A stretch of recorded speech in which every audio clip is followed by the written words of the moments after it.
Bienvenue à 3ABN français. Je suis Elizabeth Ricketts de Alter Inc. Et je vous présente un sujet très important, le compromis.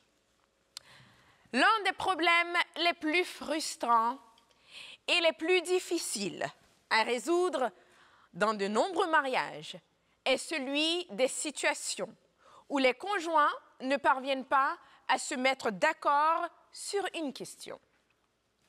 Cela peut causer un énorme conflit dans n'importe quelle relation, car chaque personne cherche à obtenir ce qu'elle veut de l'autre.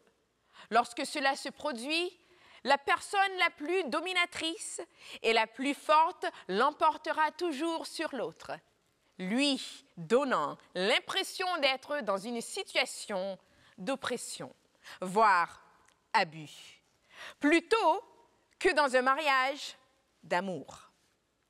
Cela s'est produit à de nombreuses reprises dans notre propre relation, moi et mon mari, car nous sommes tous deux parfois très forts et durs de cœur, et nous nous sommes blessés émotionnellement à cause de cela. En grandissant chaque jour dans notre relation avec le Christ, il nous a montré que ce genre de comportement ne lui ressemble pas, car il ne nous impose pas sa propre volonté. Nous avons donc décidé de lui demander conseil sur la façon de gérer ces situations et nous aimerions partager avec vous ce qu'il nous a révélé.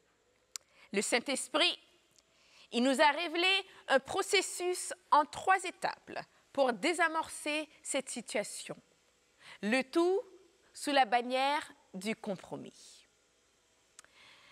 Compromis est un concept qui est tellement important dans le mariage, car il montre que vous considérez les sentiments de votre conjoint, pas seulement les vôtres. Alors, s'il vous plaît, prêtez attention à ce que nous avons à dire, car cela pourrait transformer votre mariage en un paradis sur terre en une nuit. La première étape est de raisonner ensemble. Par l'intermédiaire du prophète Ésaïe, Dieu a dit « Venez maintenant, raisonnez ensemble ». Ésaïe 1, verset 18. Le Seigneur essayait de montrer à son peuple, les enfants d'Israël, l'erreur de leur voie. Mais il était prêt à discuter avec eux, à les écouter, en leur donnant l'occasion de présenter leur cas et d'exprimer ce qu'ils ressentent, de même qu'il présentait son cas, afin qu'ils puissent mettre toutes leurs cartes sur la table et arriver à une conclusion raisonnable. Nous servons un Dieu qui, bien qu'il nous ait créés, qu'il ait créé ce monde et tout ce qu'il contient, et qu'il ait le droit de régner sur nous comme un dictateur. Il cherche plutôt à trouver des conclusions aimantes et raisonnables au conflit. Si c'est ainsi que Dieu est pour nous, comment pouvons-nous nous traiter différemment? Le but ultime du mariage est que votre conjoint voie Jésus en vous. Être raisonnable est le meilleur moyen d'y parvenir. Lorsque vous ensemble mettez toutes vos cartes sur la table, vous découvrez les points faibles de votre conjoint et vous vous rendez compte qu'il peut y avoir une bonne raison pour laquelle il n'est pas d'accord avec vous. Ceci nous amène à l'étape numéro 2, qui est de se demander, est-ce que c'est biblique ou préférentiel?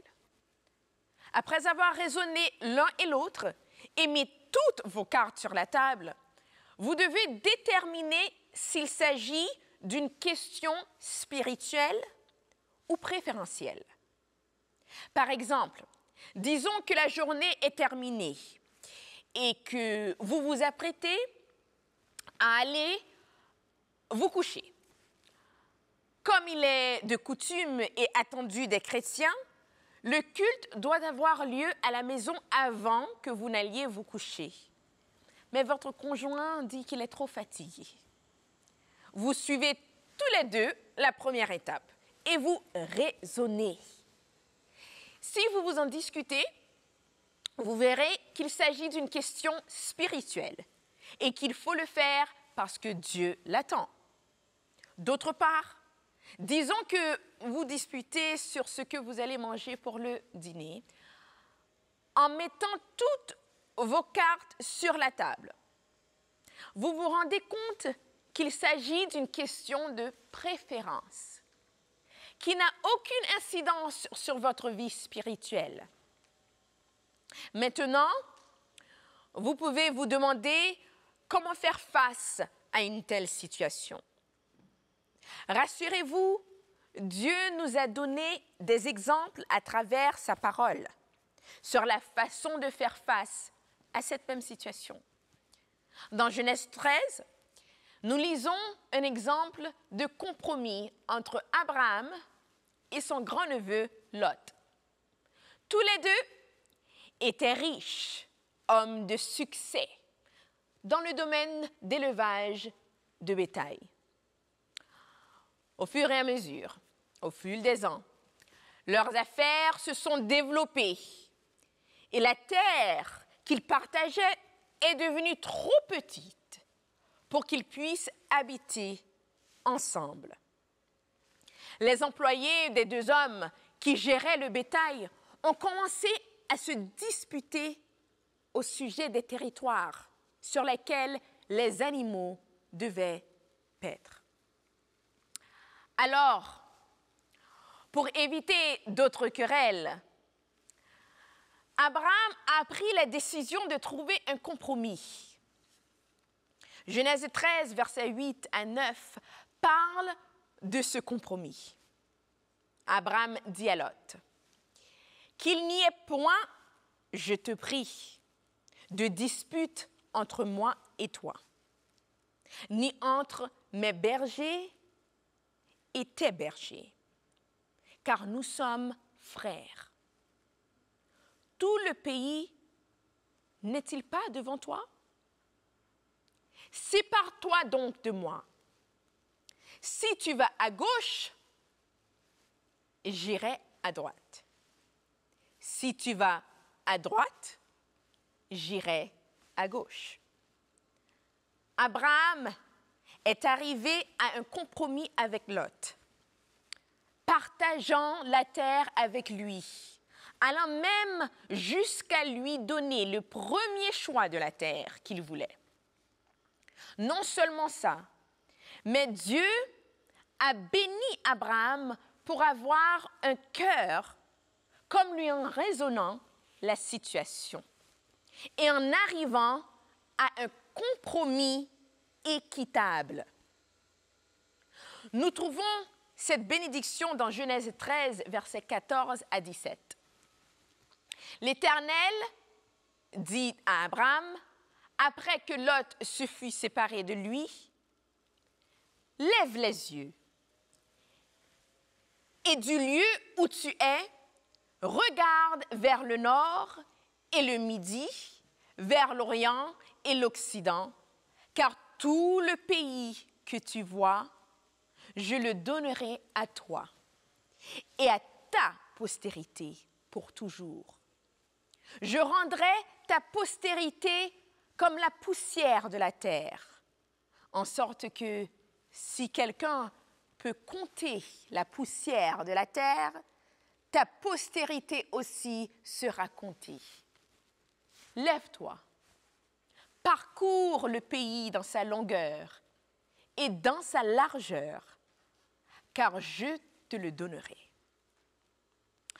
Cela nous amène à notre dernière étape, la mort à soi-même.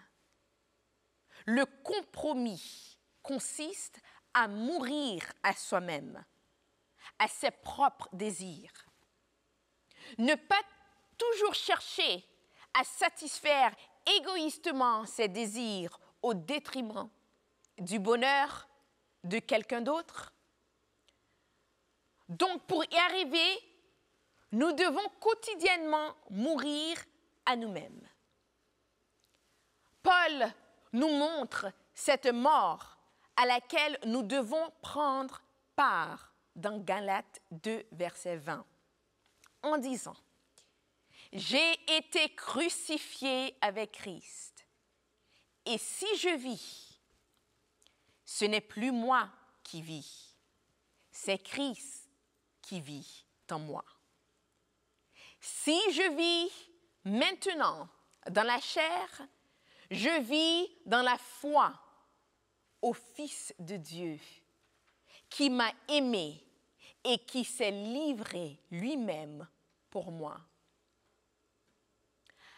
À quelle fréquence devons-nous être crucifiés avec le Christ? La réponse est chaque jour, selon 1 Corinthiens 15, verset 31.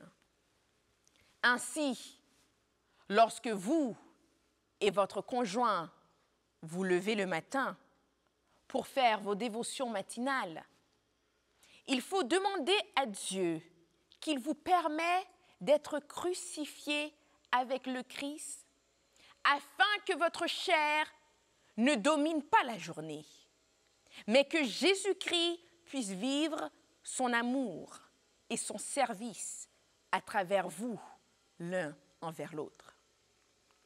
Je vous promets que si vous suivez ces étapes, ce problème spécifique fera partie du passé dans votre mariage. N'oubliez pas les 3 étapes que je vous ai données. Prions-nous. Dieu qui est dans le ciel, nous te salmodions, nous te louons et nous voulons te remercier pour toutes les bénédictions que tu as mises sur nous, sur notre famille. Mais nous venons à présent te glorifier parce que tu nous as appris quelque chose de spécial aujourd'hui. Tu nous as appris le compromis. Donc, aide-nous à se rappeler de tout ça. Amen. Et encore une fois, avec Jésus, mission possible.